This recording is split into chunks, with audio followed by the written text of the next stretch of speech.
This is Lightning Power Lunch, presented by Reef Rum on the Lightning Audio Network with Dave Mishkin and Greg Linnelli. Well, we've defended, but it's. I mean, defending's hard because you're playing without the puck. It's not as much fun. It takes a lot of work. It takes energy. But when you're defending with everything in front of you, it's easier than when you're chasing. And you're chasing pucks when you're turning them over, or you're not managing properly. You're not putting them in spaces you need to, and so it makes things a lot more difficult. And we're just not really doing that right now. And we're playing a pretty complete 200-foot game, and you don't eliminate these odd man rushes you give up. And like I said, you see everything in front of you. You let your goalie see the pucks. It makes for, you would hope, an easier night. And, it just worked out for us tonight. Defend. Get good goaltending, dealing with some injuries. But I think John Cooper's happy with how his team defended last night, and maybe for a little bit here. And maybe they've had to, in terms of the significant injuries that they've had to deal with. We'll get into that because the Lightning, again, playing without three of their top defensemen. Brayden Point out, and the Lightning still finding ways to munch points. I don't want to minimize what's happening here because I think this is part of what makes the Tampa Bay Lightning so successful over the last 10 years. It's not only the star players and how good those guys can be, partner, but it is the ability to just, through an 82-game season, munch points. And it doesn't matter how you do it. Ideally, you'd like it to be really efficient and solid. But I do think it's a situation where the Lightning and other teams, if you don't have your best, what are you doing to navigate the waters? And boy, are they being tested to a great degree. And I mean, what are they over the last handful of games? I mean, they're winning, they're munching points, and they've put themselves in a nice position here in the Atlantic Division.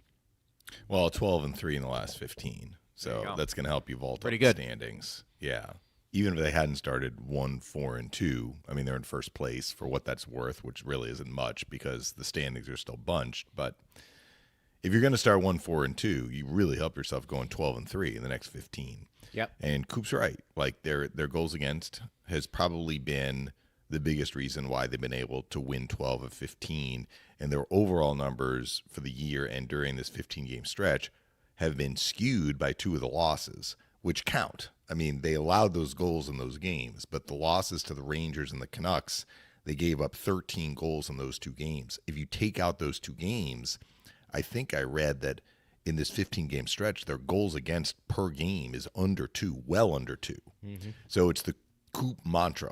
2 or less. You said John Cooper's happy. Why is he happy? 2 or less. I mean, they gave up 0 last night. I heard Vasi on the last call. Vasi doesn't do a lot of media, but he will do it sometimes, usually after a win, right, at home, where there's a scrum. And he kind of said 2 or less. I mean, there was one point in the quote where he said, if we're allowing 2, we have enough, he said forwards, but you know what he meant. We have enough talent offensively that we should be able to score enough to win a game where we're giving up 2. So in his mind, he also believes that. Right. And that's what they've done. I mean, they have won some games where they've given up more than 2, like the Washington game where they won 5-3. Right. It's kind of been a little bit of an outlier, though, honestly. I mean, a lot of the games that they've won, if they've won the game, it's either 2 or less, but if it's not 2 or less, it's 3. They're basically holding the other team to 3, like the Vegas game, for example. They fell behind 2-0 in the first. It's hard to hold the team off the board in the next 40. They gave up 1 after that, and they ended up winning the game. So, look, I've been preaching this for quite some time about, like, the key to success is defending. If you can hold the other team down, you can give yourself a much better chance of getting points rather than trying to outscore your problems, as they say. So last night's game was, as I wrote in my extra shift column, it was a low-scoring game. It certainly was 2-0 before the empty netter. it was a low shot game. The teams combined for just 38 total shots. Yeah. We see that from one team in a game sometimes, 20 to 18 Philly. What about shot attempts? That was exceedingly low as well. They actually took one away from the Flyers from the end of the game until this morning. Lightning out attempted the Flyers 45-43. 45 is like medium low. Remember, we were talking about the Washington game. The Lightning had 15 shot attempts in the first period on Saturday. I'm like, well, if they'd done that every period, they would have gotten to 45. That's kind of medium low. They had 45 last night, and they had more than the Flyers. So what do we make of this? The other stat I always track is face-offs per period, but also at the end of the game, Flyers had the advantage 23-21. That's less important than the number. There were only 44 face-offs in the game. Yeah. People are like, well, what does that mean? Well, we have had some periods. This is a heavy period for face-offs. We've had some periods over the years where there have been 30 face-offs in a period. So if you've got 44, you're looking at a little more than 10 face-offs, 10 to 15 face-offs a period. That's low. That means you got a lot of whistle-free hockey. There weren't a lot of penalties last night, too, which affected it. So what did we have last night? We had really a positionally played game for both teams where both teams, I thought, checked pretty well, held their structure pretty well. There weren't a ton of scoring chances. There were some. Most of them came off the rush, and the Lightning had the majority of them. But even still, it's not like they had 25 scoring chances. They only had 18 shots in the game and 45 attempts. Yep. But they had more than the Flyers, so I think the Lightning earn a check in their box on their side of the aisle. And then, of the chances that were out there, for Vasilevsky stopped all of them. Sam Ersson stopped a lot of them. Ersson only gave up 2 goals for a guy who's kind of had a tough year. Not his record so much. That was just his second regulation loss, but his other numbers weren't good. He had an objectively good game last night. He gave up a goal on a deflection, and he gave up a goal on a well-executed 3-on-2 for the Lightning. Yeah. He stopped everything else. He made some good saves in that game.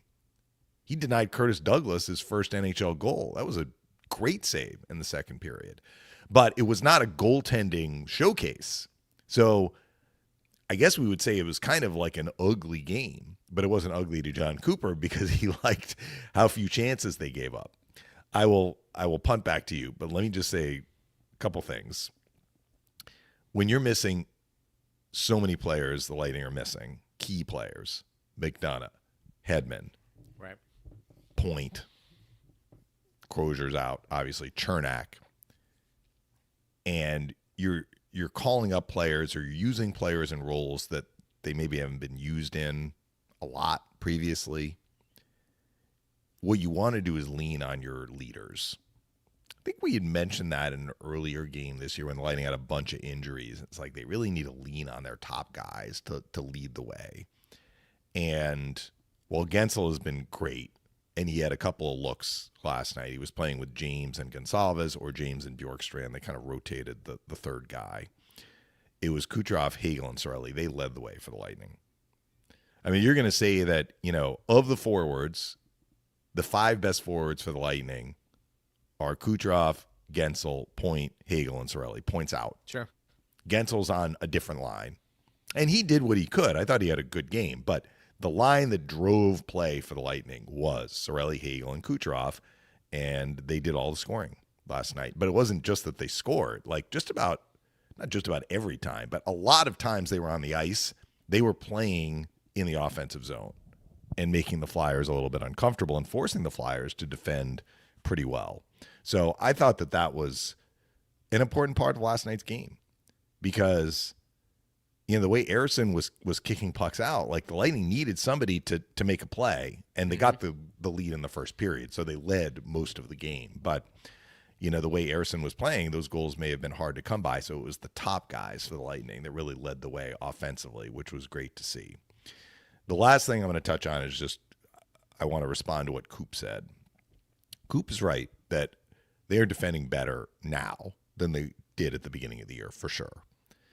They did give up a couple of odd mans last night, but they didn't have a lot of them against. And usually, when the Lightning were struggling defensively earlier in the year, he's right. They were having puck management problems. They were turning pucks over, usually up ice, leading to odd mans coming back the other way. Right. Or they had a breakdown. Like somebody was in the wrong spot up ice. The other team countered and got a dangerous look off the rush. I think that was probably the Lightning's biggest of their defensive issues that they had at the beginning of the year when they only won one game in the first 7. Probably the biggest issue was their rush coverage. And kind of going hand in hand with that, they were turning the puck over, so they didn't have the puck a lot. Remember early in the year, Greg, they would go like 10, 11, 12 minutes without even a shot on net. Seeing less of that now. I think, so I have said in the last couple of games, the Lightning have been like struggling with their puck play at points in games. It definitely happened in the Washington game, and it happened for a couple of segments last night, and Phil was right with me, and he agreed, okay? So where is the difference? Because it's not like the Lightning were completely clean for 60 minutes last night. I'm not trying to like buck what Coop is saying. Coop's the head coach. He knows more than me. I'm just telling you what I'm seeing is that when the Flyers had possession, a lot of that possession came about because the Lightning were not executing as cleanly as they'd been executing earlier in the game coming out of the defensive zone. Right. So that is a fact. You can go back and watch a segment in the first period, probably the final 10 minutes. I know Hagel scored in there, but much of the final 10 minutes, the Lightning were having to defend without the puck. And a good portion of the second period, it happened again. The Lightning 2 goals that they scored before the empty netter kind of came against flow of play. It wasn't like, a huge momentum wave. It wasn't like the Caps putting pressure on like they did on Saturday, but the Flyers had the puck and they were moving it around, and they were making me a little uncomfortable because, they had opportunities to get pucks to the net. Vasi made saves, Lightning defended without the puck. That part Coop talked about is absolutely right. The Lightning didn't really let much happen in a bad way as they were struggling to kind of wrestle back possession. They were losing the possession metric. So where is the difference? Well, one big difference is these problems were coming out of the defensive zone. They weren't up ice where they were being like high risk plays with the puck in the offensive zone leading to counters. We didn't really see that last night. But I think the difference has been that when the Lightning are struggling with their puck play, their effort level has not dipped. Their urgency level has not dipped. Their battle level has not dipped. So yeah, maybe they're struggling to kind of execute to the red line and get the puck in deep and get a line change or go on the attack. They're forced to spend more time without the puck. They are digging in, though. They're battling in front of their net. They're blocking shots, and they're defending hard. Do they make mistakes? Sure, every team makes mistakes. I mean, they gave up a couple of chances last night, but I think the reason why the Flyers had such little activity in the offensive zone in terms of the stats that we can see, shots and shot attempts, because they had possession. They had a chance to do more than what they did. That is a credit to how the Lightning are defending without the puck. And that is really, I think, what I'm taking out of what Coop is saying. So I would love to see them have, totally clean puck play the whole game, right? And maybe that's unreasonable. As you say, the other team always gets a vote and sometimes makes a push. And the Flyers, when, the Lightning were struggling, they had a role in that, right? They were applying some pressure. Right. But I just think that the reason the Lightning are allowing fewer goals, yes, they are cutting down on turnovers, but when they're having some sideways moments, they are really digging in defensively. And I think that has helped them, and they are getting key saves at important times. Yeah. And that was kind of, to me, the story of last night. Well, the Lightning did have more chances, though, than the Flyers, and they were able to convert on 2 of them, which basically won them the game. The foundation we see in the playoffs is that you have to defend and get good goaltending for the most part. I mean, you're going to have games where your power play maybe takes over, or maybe your best players can take over for a series and it's too much for the other team to handle. But, I mean, these are the habits we want to see them develop, because we know when these games get more intense, it's nice to call on your defenses we can do it. We did it in the regular season, and we did it when we faced a lot of adversity. So I think big picture, that part is great.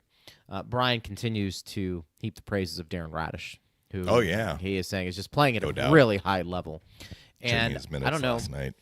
I don't know if you heard the conversation that Brian told on our show yesterday, the last call. Radish was 24-08 last night, by the way, with virtually no power plays for either team. Okay. And this might have been a couple of games ago, a couple of days ago. And he went to the locker room and he was talking to Radish and he goes, how are you feeling and everything? And he said Radish looked at him, stern face, like he was kind of mad. And he said, play me. Play me. Mm-hmm. Almost like, I need these minutes. I deserve these minutes. Yeah. Get me in the lineup. And I said to Brian, I was like, Mish and I, we've talked about this on the show a little bit. I'm wondering if some of his good play, and let's call it that, you can describe it however you want, but certainly he has elevated his play, is really just knowing that he's going to be in the lineup. Mm-hmm. And he's not coming out. I mean, a lot of that is based off his role is defined. Yes, it's defined. Sometimes your role is defined as you're the seventh guy, and that's not the role you want to be in. But that is a role with some uncertainty to it. You don't know if you're going to be playing, how much are you going to be playing, who you're going to be playing with. Yeah, and I think that's where he, play me, and to know that you're in the lineup, and there's a really good chance that you're not coming out, and you're probably going to be playing bigger minutes than what you've been accustomed to. There's probably a level of confidence that grows from that. Look, I don't have to look over my shoulder if I make a mistake. If you're the seventh defenseman and I'm on the ice for a goal, my ice time may be limited from here on out. So, that's from an individual perspective. Radish has certainly elevated his play. And then, of course, where I go sometimes with that, and I brought it up to the guys. We've talked about this on the show. I said, look, this is all positive because not only is it going to help the Lightning, but what does that mean for the Lightning and acquiring more talent if that's what they want? Because, look, at some point, and it rarely happens, they're going to have most of these guys back, you would think, and some tough decisions are going to be made. I mean, there's going to be NHL defensemen who are scratched or being sent down, which hopefully that doesn't happen. But, you can't keep everybody, right, partner? There's only so much ice time, and all the other teams are scouting the Lightning too, and they're seeing that, look, Carlisle looks pretty good. The Stu looks pretty good. Radish, where did that come from? He looks really good. And all of a sudden, other teams are like, man, you know what? Maybe that guy could. What would the Lightning, want if we made that offer? So it's all positive because it all has a trickle-down effect. The other thing, too, is I think it goes to show you, not only with Radish but with Brandon Hagel, that it is true. As long as you're getting chances and putting in the work, eventually you will be rewarded. And I think it's a good lesson in life. There's a lot of people who feel down about their situation, and maybe they don't feel like they've been rewarded for the work they've put in. And some of that is circumstantial. But a lot of people feel like, in general, in life, if you put in the good work, if you do things the right way, most of the time you will be rewarded in some capacity, in a very positive light. And I think what you're seeing with Hagel, from the hockey perspective, is that, look, he was snake bitten a little bit early on, hitting some posts. We documented that, but you don't have to question his work ethic. It was just a matter of staying healthy a little bit and eventually having those pucks go in. But man, is he having an impact? And it really is true between him and Cirelli. There is major chemistry there. Yeah. And I don't know if this Cirelli, Hagel, Kucherov line stays together, but it has looked good. And I actually think, as much as he, meaning Kucherov, complements those two, it feels like the perfect fit because those two are just going to do all the hard work and create space for Kucherov. And I feel like that's a really good match. Time will tell because we thought Kuch and Point was a good match as well. Mm-hmm. But it feels like... It's not working this year, though. They've struggled. And much like we thought we found a fourth line when Holmberg was healthy and that group was doing really well, did you maybe find something here with that line? And then, you kind of see where everybody else fits in. Well, the last couple of games, I remember Kucherov missed basically 2 of the 6 periods in the last 2 games, but he has 6 points. So that's that's Kucherov-esque. That's the start of I don't know if it's going to continue, but what we see from Kucherov and what we've seen from Kucherov is these stretches where it's like 11 points in 3 games, right? Or he just goes off, and he has kind of gone off playing with Cirelli and Hagel in 4 of the last 6 periods. He had 3 assists last night. Yeah. Short term. And I don't Short know, term. you can kind of see the eye test. It's like, yeah, I can see that working because not only does Hagel and does Cirelli work really hard, they're skilled. I mean, that's the thing. Like Cirelli's game, and Brian made this point. You remember when he first came up, as I know you do. I mean, he was a defensive-minded guy, and now he's somebody who you rely on to provide some offense. And Hagel's game, I think, has just blossomed since he's been over here. I think some people, well after Cirelli got to the Lightning, were wondering, would he be a 20-goal scorer? I got to go back and look and see what his first 20-goal season was. But, I mean, he's got 9 this year. Yeah. And we're basically a quarter of the way through the season. He had, 28 last year? Right? Yeah. And, I mean, he's not really seeing power play time. Yeah, occasionally. And he scored a big power play goal for the Lightning against Anaheim earlier this year. But generally, he's on power play 2, and power play 2 doesn't get a lot of ice time. So the goal scoring he does is 5-on-5 and shorthanded. But he and Hagel have had different injury issues this year, more him than Hagel. And so that shorthanded goal that they teamed up for in Washington was the Lightning's second shorthanded goal of the season, but the first where they've been on the ice. Gensel scored the other one against the Rangers, if you recall. So Cirelli kind of has to do his goal scoring, even strength or sometimes shorthanded. But I mean, right now he's on pace to eclipse 30 goals. I don't know if that pace is going to continue. He's got to stay healthy and all of that. We'll see. I want to go back to your point about like other teams looking at who the Lightning are playing, and that might be they're interested in the players who are playing now, or maybe those players now could fill a spot if the Lightning decide to make a trade involving somebody else. What I take out of it is, so like let's take Carlisle for example. So Carlisle last year came up. What did he play? 3 games last year? So 2 years ago, he played 1 game. I remember it was his NHL debut in Minnesota. Yeah. Lightning won that game. Then last year, I think he played 3, and he scored right at the end of a game in Seattle, which was his first NHL goal. But you're really calling up Carlisle to kind of be a Band-Aid in a really, really short-term situation. This situation is different, not just for him, but for a lot of the guys who are playing, in that they are up and they are grabbing a role that is open for them because of the injuries. I'm not saying that he wasn't called up last year because of injuries. He was. But this year, like we're seeing Carlisle and Santini play a lot together. I'll give you another example. Emil Lilleberg.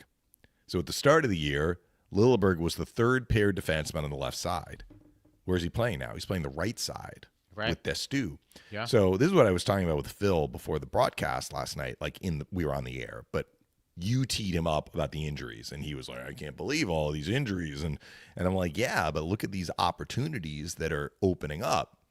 So maybe you wondered, can Emil Lilleberg play the right side and play a lot on the right side and play in these key situations on the right side? Well, if you're fully healthy, you're not going to experiment, right?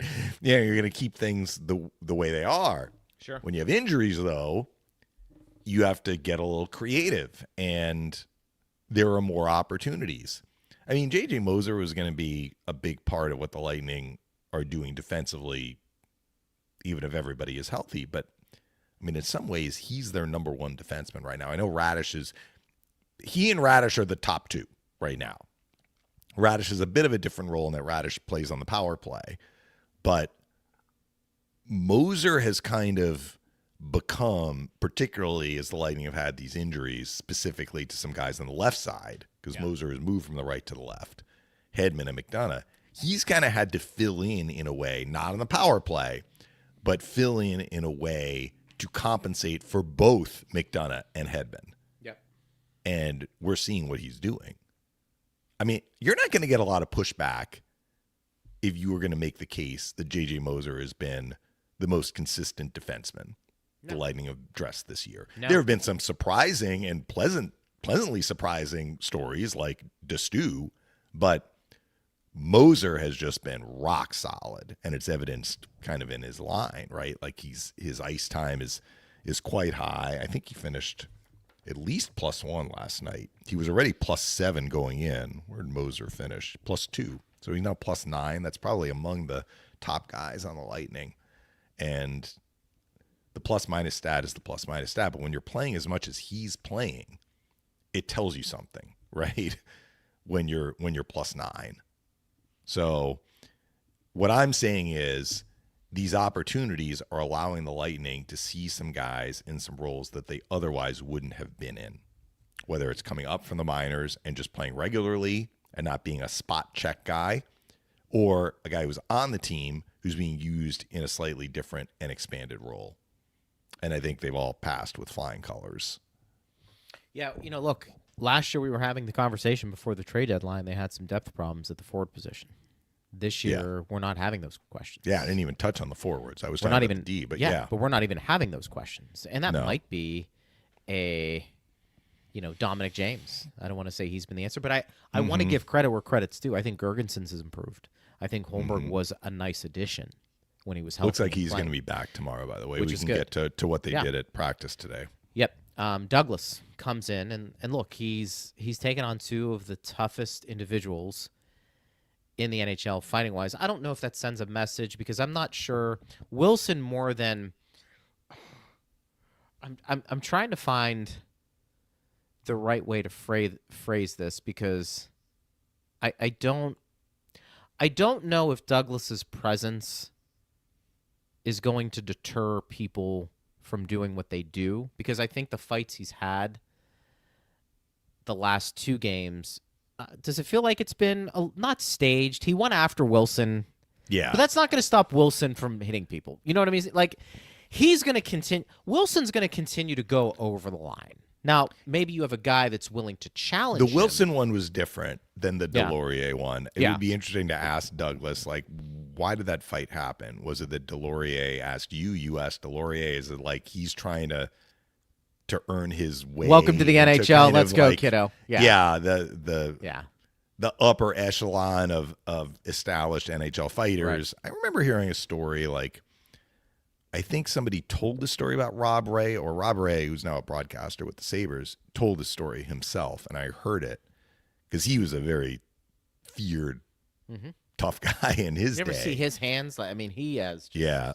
Jeez. So he extended the. I would phrase it this way: there was a new player to the NHL, newer player, who was trying to establish himself as a fighter, and Rob Ray extended the the invite. courtesy, yeah, of fighting him because he didn't have to. Rob Ray was established, right? He's like, I don't need to fight this new guy. Yeah. He's like, we're gonna go. Maybe been a little bit of that with Delorier. I'm not sure. Delorier I guess they can were fight. joking. They were joking in the they were laughing with each other in Were the they? penalty boxes. Yeah, after Yeah. the fight, Delorier did well. Like, these guys that are fighting Douglas are giving up height and, more significantly, reach. But Douglas. But Delorier was kind of like a machine gun, almost like quick rapid fire, and got inside. And, He's a thick guy too, by the way. Yeah. I mean, you've seen. I mean, but those guys know how to fight. And Phil's And point in that's- the broadcast was yeah, like that he's was going to what Phil figure was it out, saying. right? He's going to. although, I was wondering about that. Like, you do have to be able to fight in the minors. Like, he's fought a lot in his pro career, talking about Douglas, but maybe it is different at the NHL level. Yeah, I mean, I think, look, just like it is with elite players at the forward position, Delorier and Wilson are the elite, I think, when it comes to dropping the gloves. I mean, those guys, they know how to protect themselves. They Right. the jabs, and then, they're big enough where they can toss you around. Reeves too. is in there too. Reeves is for sure. he's he might be the best. he's kind of the standard. the Godfather. I mean that in the most complimentary way Yeah. possible. But I mean, he's in his late 30s now, Yeah. but he's You know, still Reeves, certainly willing. I got to be honest, when you watch highlights of Reeves fight and somebody is ready to engage him, it gets a little uncomfortable because he can hurt you. Yeah. Like, that's the thing. He's vicious when he's Yeah. throwing those punches. It's pretty incredible. And I give credit for the guys who do that job on a regular basis. I mean, you and I have talked about, is there still a place for that in today's game? Mm-hmm. I think a lot of it still is staged. I'm not sure it deters anything. But well, I will say this. When the Lightning went into Florida, the game they won 3-1. I mean, we talked about it after that game. That's true. Finley, Sabourin, and Douglas had a great game in every aspect of the game. They played with the puck in the offensive zone. They generated chances. Finley got the game-winning goal. And the Panthers were less Panther-like in that game. Now, maybe that was one game. Who knows? But they had trouble with that line. I'm not saying that, they had trouble with that line because they were, fearful of that line. But they were less interested in approaching that line, the line in the sand, that they generally do approach and sometimes stick their toe over it to see what's going to happen regularly. They didn't even come close to the line. And I think Eric said in that game, there were a number of times the Lightning were asking the Panthers, do you want to go? Let's go. And they didn't want to go. So in that one game, which maybe is in some ways the most important game, because does it matter if the Flyers are deterred, if that's the word you used, when the Lightning play the Flyers? I mean, the Flyers have not knocked the Lightning out of the playoffs the last 2 years and taken out some of their players, certainly in last year's series, that was the case. So I think it did matter in that game at Florida. We'll see what happens. The teams are going to meet again in the middle of December at Benchmark International Arena. So, we'll see what happens. You want to get to the lines tonight? Yeah. So Holmberg got the stick tap for leading the stretch after practice. So it looks like he's going to be back in. He's missed. I mean, he got injured, on November 8th? The Lightning played a home game against Washington. So speaking of Tom Wilson, right? Yeah, speaking of Tom Wilson. So it's been, 2.5 weeks or so that he's recovered. So the way they ran the lines, this is no great shock. Yeah. Gord, Gergensen, and Holmberg are back together. So that is a line. Yes. Yeah. Good. Not surprising also, Kucherov stays with Hagel and Cirelli. So you had James, Gensel, and Paul. Paul was in the middle on that line. And then a quote-unquote fourth line has Finley, Bjorkstrand, and Gonsalves. Douglas was the extra. That's how it was reported. And then the D were the same as they had been last night with Groshev as the extra defenseman. So Gonsalves goes from a top six to a fourth line, basically, too, in that scenario.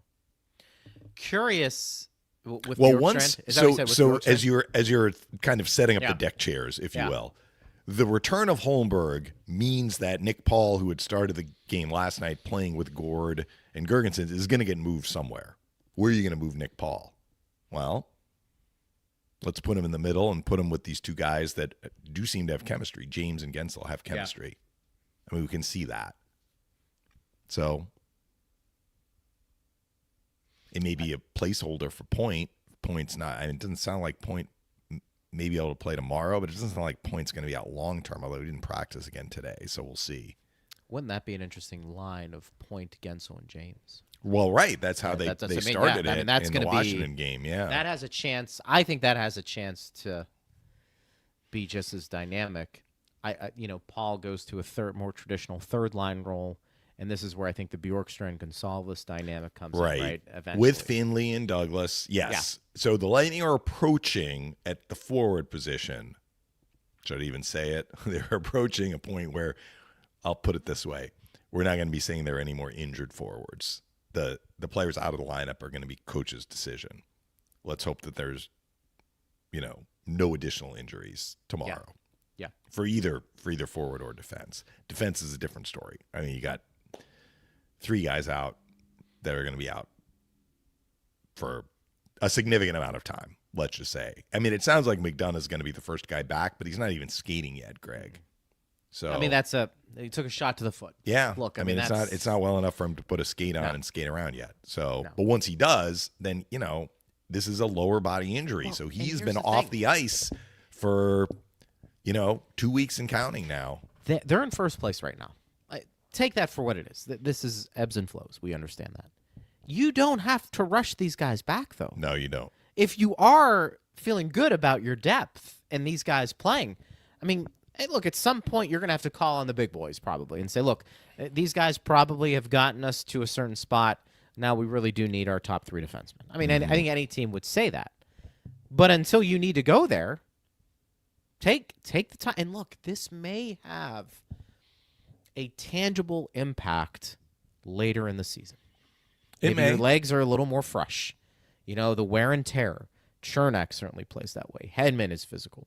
McDonough blocks a lot of shots and is physical. I mean, look, if you go to a player who's accomplished later in their career, late 20s, early 30s, mid-30s, and say, look, you don't want to, but if you miss 15 games in the regular season, but we're going to have you ready to go in the postseason, and you're going to probably feel better than what you did. I mean, nobody likes to miss games, but you also like to feel pretty good heading into the most difficult time of the year. I'm looking for positives. You don't have to rush them back. And these guys have played a lot of hockey. It's okay. Now, look, they've had the last 3 years, the whole offseason and more to get freshened up. So I acknowledge that. But these guys have played a lot of demanding hockey over the years. And if you have to miss a few games now, I don't think that's a problem. Tonight, make sure you enjoy some Refrum, smooth, versatile, now pouring at Benchmark International Arena. Order a Tropical Wave or a Lightning Mule and taste why fans are switching. Refrum is a premium craft Florida local rum built on authenticity, quality, and easy drinkability. Ask for Refrum by name. Go Bolts, drink responsibly. So let me just add a couple of things to that. So as it relates specifically to McDonough, when he gets back on the ice and is starting to practice, let's see how long it takes him until he is deemed ready to return to a game, because he has not done anything on the ice.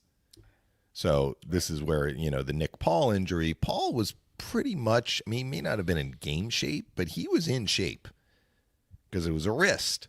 So he was skating a lot. He had the red jersey on. It had to do with shooting pucks and handling pucks. McDonough's a foot.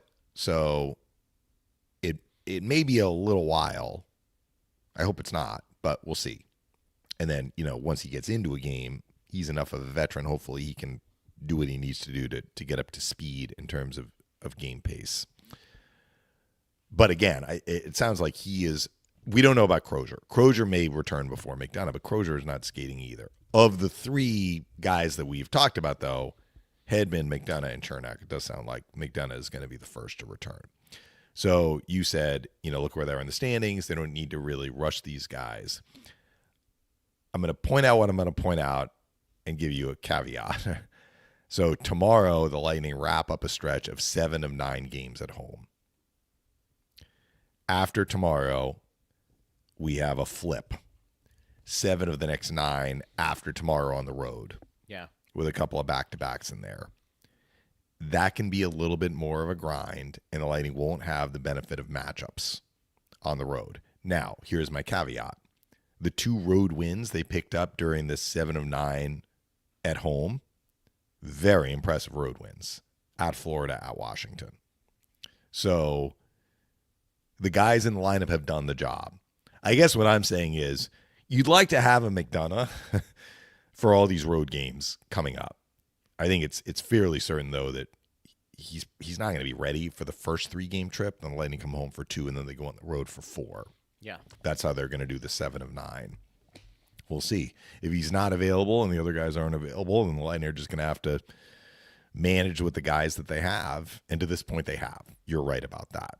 But let's not be completely ignorant of the fact that the Lightning have had a little stretch here where the schedule has worked in their favor. Now they're going to get back on the airplane for more lengthy trips. Good point. We'll see how they do. The other thing, too, is you feel for McDonough a little bit because, how much does the Olympics play in any of this? Yeah. And I think that roster is going to be finalized, end of January, early January? I don't, Oh, it's got to be. They're leaving. They're leaving for Italy, the end of the first week of February. So they need... So that month of January, probably early on, maybe better. I don't think Hedman's in any danger. It just comes down to injuries, I think, for them. But McDonough would be an interesting guy because I don't know where he is in terms of, but being injured doesn't help. No, now. it doesn't. And last year, he didn't make the Four Nations, and he had a spectacular year last year. We'll see. Yeah, that's just, I don't know if they have bigger rosters for the Olympics than they have for the know. Four Nations, but I don't know. You want to go to some questions, partner? Yeah. We've got a few coming in. I'm starting to see this a lot. Chris, how about them first place Bolts? well, let's not do too big of a happy dance. I mean, I'm more interested in the playoff pace, but the Lightning have started this 10-game segment with 2 wins, so that's excellent. Scott, the depth this team is showing is impressive. Can't remember ever being I think he means this deep. This right? D. Deep. There was a missing P there. Yeah, come on, man. Come on. I would agree. I mean, look, the Stanley Cup run at the forward position, when they were winning cups, certainly was nice. Well, if we're extending into the guys who have been called up from Syracuse, the fan may have a point. This many. Yeah. This many. They've had a couple, but it does feel like they have 5 or 6, maybe even more, that they can go to. TC Pitman says, did Wes McCauley and Coop make up because there were so few whistles last night? Not a lot of whistles, not a lot of penalties. Love that, though, don't we? Yeah. I think Wes McCauley likes getting on the microphone, don't you? He announced that. Was that the fight? Fighting that was majors tremendous. to Douglas and Delory. He does that, yeah. Yeah, the fan is showman. referring a couple of years ago, McCauley and Coop got into it was Coop post-game threw a barb at McCauley for what had happened during the game. But that stuff is, I believe, I don't know this for certain, but I believe that all that stuff is kind of water under the bridge. If a referee is not letting the water under the bridge, the referee is going to be in trouble. Didn't we have that referee a couple of years ago? Do you think was on a hot mic and something like that got into? The fans will be like, "This is the guy you're talking about." I forget being who it able was. physically to keep up, skating, and also your vision, making sure you're seeing everything. I think your temperament probably goes a long way in whether or not you're an effective official. Because if you hold grudges, if you are just not having the ability to say, look, this isn't really personal. These guys are competing. Maybe I did miss a call, and they're really giving it to me. It's one of those jobs where you do kind of have to take it a little bit. And then, of course, if it goes over the line, you can assess a penalty. But you got to have a little bit of thick skin, don't you? And the other part of this, too, Greg, is that the fans don't see this. The media doesn't see this. I don't even think the teams see this or hear this. Let's not forget, there's a supervisor of officials at every building. Yeah.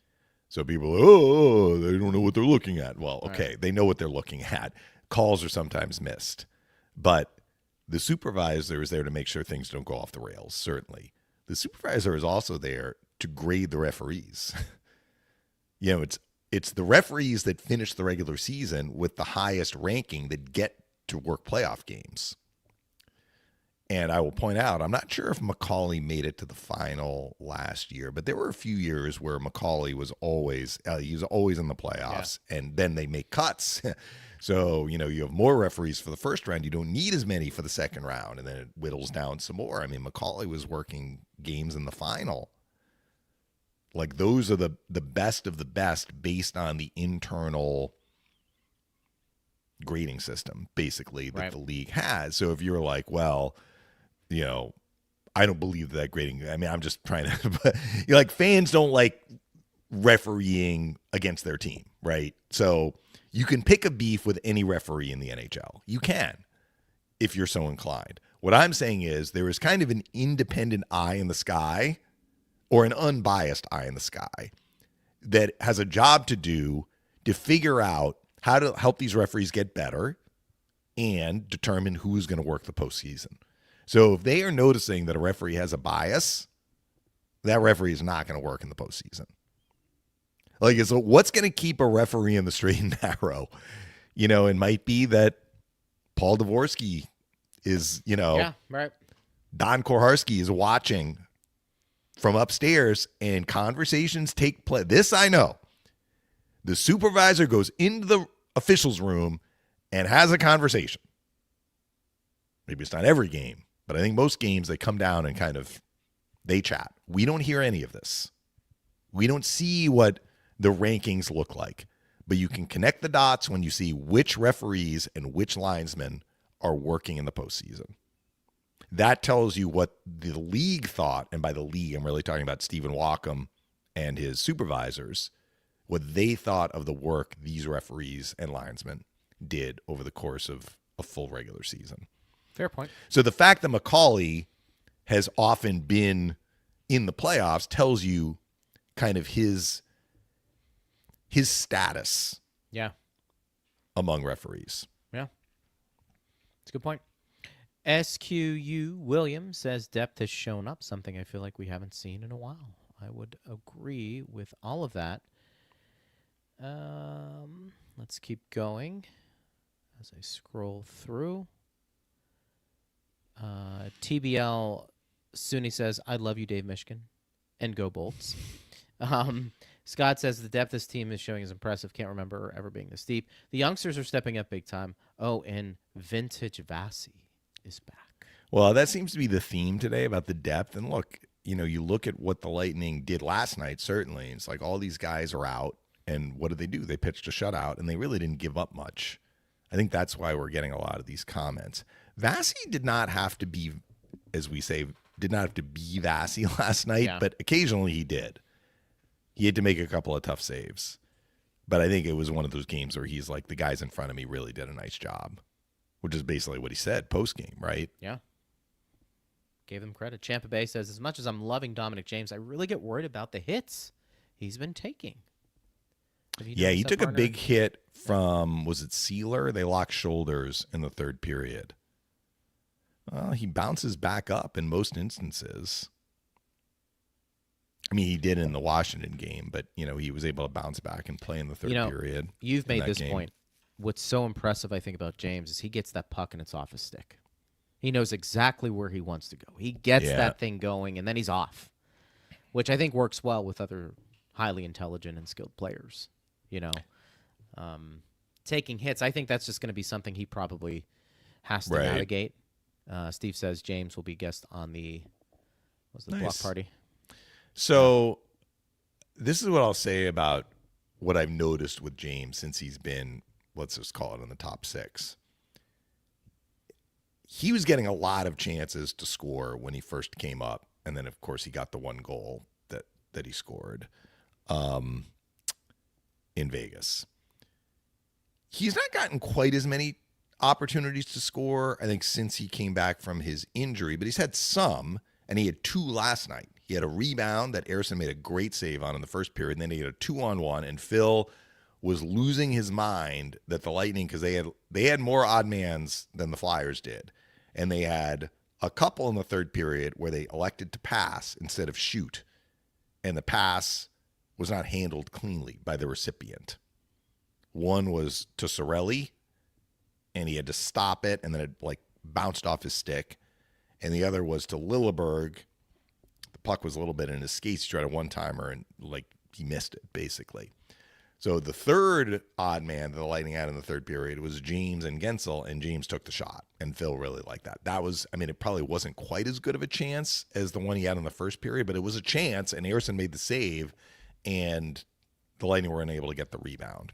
So those were two chances. But what I'm saying, my long walk around the park here is that I have noticed so many close calls that are a play away from being a chance when James and Gensel and whoever the third guy is, whether it's Point a couple of games ago or Gonsalves last night or Bjorkstrand for a few shifts. Last night it was really James and Gensel had a vibe going, and it didn't quite work where somebody ended up getting a shot and a chance. Sometimes it did happen, like I just mentioned with James having those two opportunities. But I think it's often that they are on the ice. It's often when Dominic James is on the ice, something is brewing, right? Yeah. Something is brewing in the offensive zone, and sometimes it doesn't quite work. It hits a skate. Maybe the team that's defending makes a good play. Sometimes there is a play made where the goalie makes a save, But I've seen nothing like his point total is not anything to like, it's not going to wow you.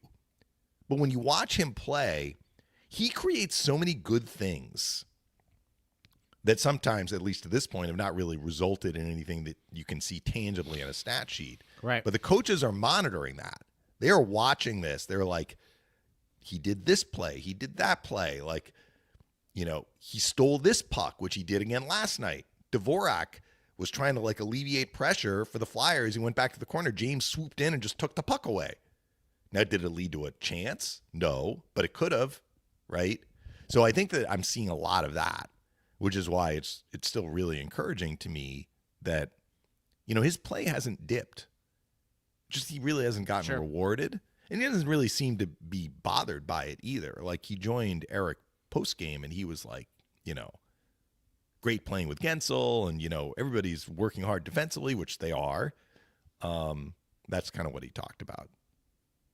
Anyway, his old teammate Cates, he had a good game last night. That was about as well as I've seen Noah Cates play in an NHL game, and he scored a huge goal against the Lightning his rookie year. I think it was the Lightning's home opener. They had a 2-0 lead against the Flyers, and they lost 3-2 in regulation. Noah Cates scored the winning goal, but he has a brother, Jackson Cates, so I keep calling him Noah Cates. But the Cates that is still in the NHL was a teammate of Dominic James's, as I said at the end of the show yesterday, at Minnesota Duluth. James was a freshman. Cates was a senior. Cates was the captain.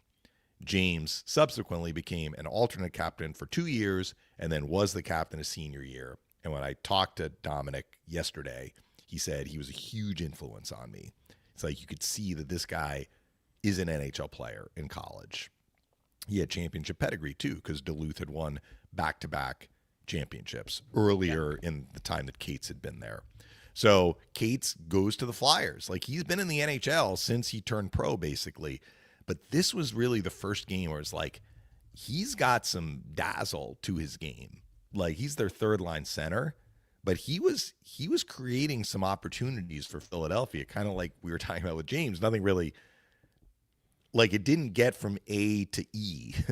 It almost got from A to C, and then the Lightning were able to cut it off. But Cates was in the middle of making some stuff happen. So I was very impressed with his game. Maybe he was up for playing it because his buddy was, playing on the other side. Who knows? Could have been. Torts liked him. I remember talking to the Flyers broadcasters, like a lot of coaches, Torts has guys and had guys that, he kind of took a shine to. And I think he liked, that's one reason why Cates was in the NHL and played, right? And it's not like they sent him down or anything. Torts liked him. Just that his game has grown now. He's in his fourth year. Yeah. Fourth year pro. Logan says, good to see the Bullets keep getting shots in with an early lead. I feel like sometimes we get a first period lead and try to defend it for 40 minutes left.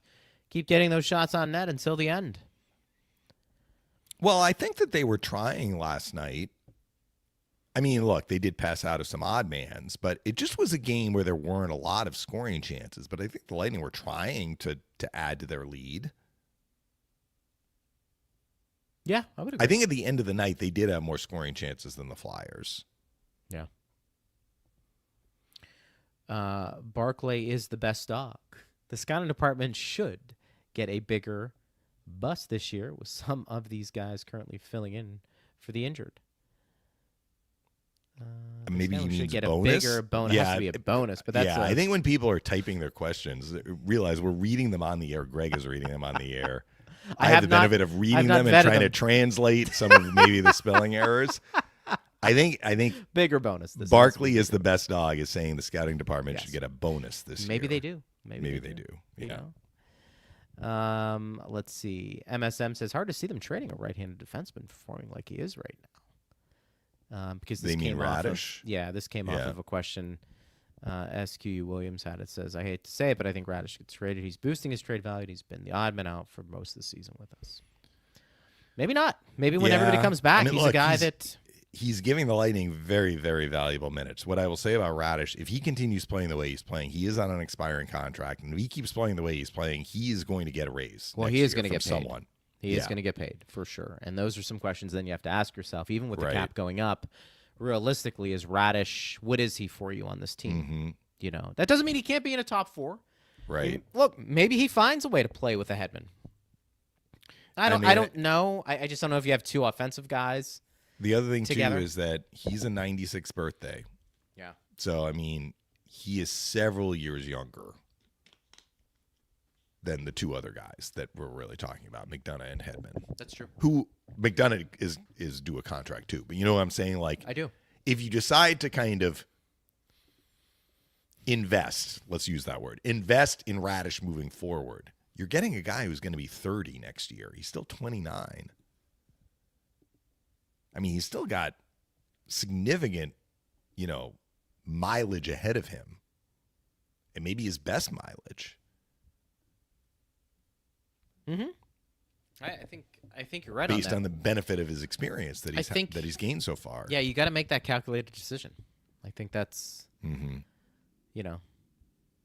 that's kind of where we are with all of that. So, but he certainly played himself into a situation where this is the best he has looked. Alan says, great win last night. The consistency on this team is reminding me of the Cup years. Mamo, my 83-year-old super fan mom, thinks Vasi should be in the Vezina conversation. Your thoughts? Well, it's a little early, and things haven't really settled yet. Part of that is the standings. We can see how tight the standings are. But, Vasi has won, 9 of his last 11? And most of those games, he has held the other team to 2 or less. So if he keeps that up at that rate, he will be in the Vezina conversation. I would agree. And a lot of times, too, that award is going to be valued more about the stats that you're putting up. Yeah. Right? I mean, Vasi could end the year with... That Ranger game is going to, damage his save percentage. It just is, because he gave up a lot of goals and not a lot of shots. But, you kind of work it back up. But right? A shutout will help. Shutout will help. Right? Yeah. Not so much the save percentage, because, he only faced 20 shots. But, yes. What did, let's see here. Is that Jim or JLM? Says Hagel with a 3-point night in front of 5 Team Canada management coaches in attendance. Yeah. Hagel was probably the Lightning's best player last night, even though Vasi had a shutout. Phil made him the first star. Building at Vasi is the first star, which, look, he had a shutout. But Phil made Vasi second star. Hagel's engine was going last night. Aaron says Lightning ranks 6th in neutral zone time. Does this speak to more responsible two-way play? Still, the eye test says too many turnovers, but trending in the right direction for sure. So people are pulling out these zone time stats. I actually don't know where these are located, and people will be like, well, you can find it here. I have to trust the methodology. So look, if we take that at face value, I don't know really what to make of that, because does that mean they have the puck in the neutral zone, the 6th most in the NHL? It's what are you doing with the puck in the neutral zone? If you're just controlling it in the neutral zone, you're not moving it forward, that doesn't really tell me anything.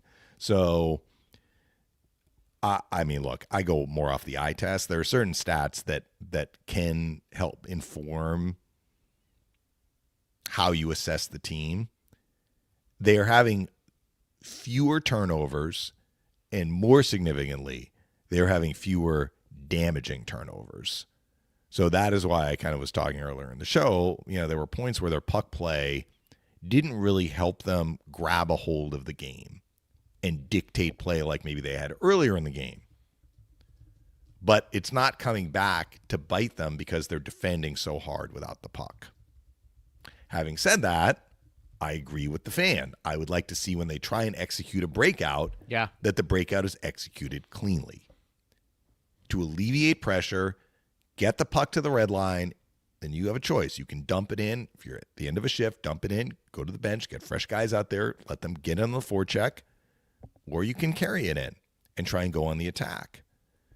A failed clear, though, means that the team that prevented you from clearing it, you just gave them a lifeline. You just gave them a second crack at making a play in your zone.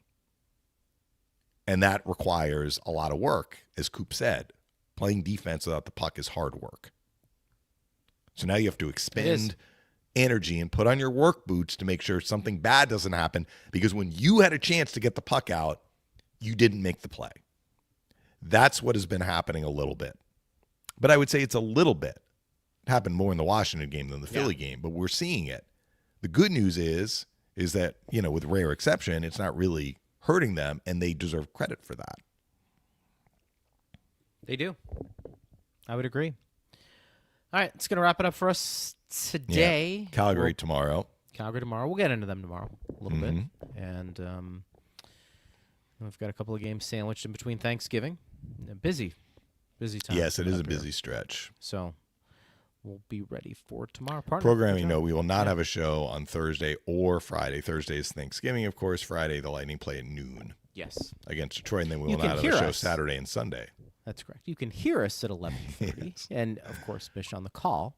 And then Monday we'll be back at it, recapping everything. So that should be fun. Yeah, partner. We will have a show tomorrow, though. We will. We'll talk tomorrow. Great job, as you always. Too. Thanks to Steve Ersnick and Jared Johnson. Thanks to you guys for listening. We always appreciate you. I am Greg Linnelli. You've been listening to Power Lunch on Lightning Radio.